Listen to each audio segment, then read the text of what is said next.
I yield. Gentleman yields. I would preface my question by saying that there is an underlying theme in comments posited to proponents of this bill that there is no evidence of voter fraud, that it's a myth, and that it's really just a mechanism to suppress voter turnout.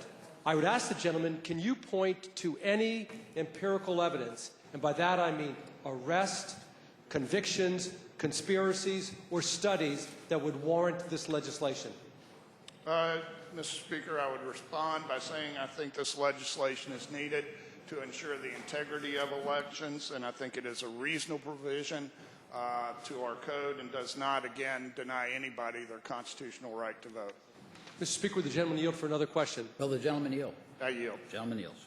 Given that the gentleman does not have any empirical evidence of voter fraud, is the gentleman aware of the Brennan Center for Justice study that said that suggestions that there is voter fraud in various states is a complete myth, and reported that the evidence of voter fraud, for example, in New Hampshire, was 0.0006, in New Jersey, 0.0004, and in New York, 1/100,000th of 1%.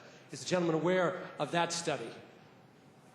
Mr. Speaker, I would answer that I was not aware of that study. However, I've asked the gentleman if he's aware of the headlines in recent months concerning voter fraud and petition fraud in other states. Will the gentleman yield for another question, Mr. Speaker? Will the gentleman yield? I yield for one more question. Gentleman yields for one more question. I would ask the gentleman if he's familiar with the Voting Rights Act of 1965 and the doctrine of preclearance and approval by the Department of Justice or review by the Department of Justice.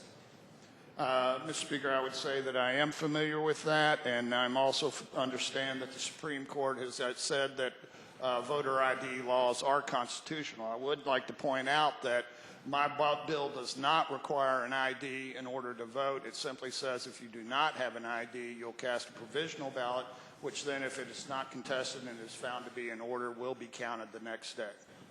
Would the gentleman yield for another question? Gentleman yield. Gentleman's taking a seat. Gentleman from Arlington, Mr.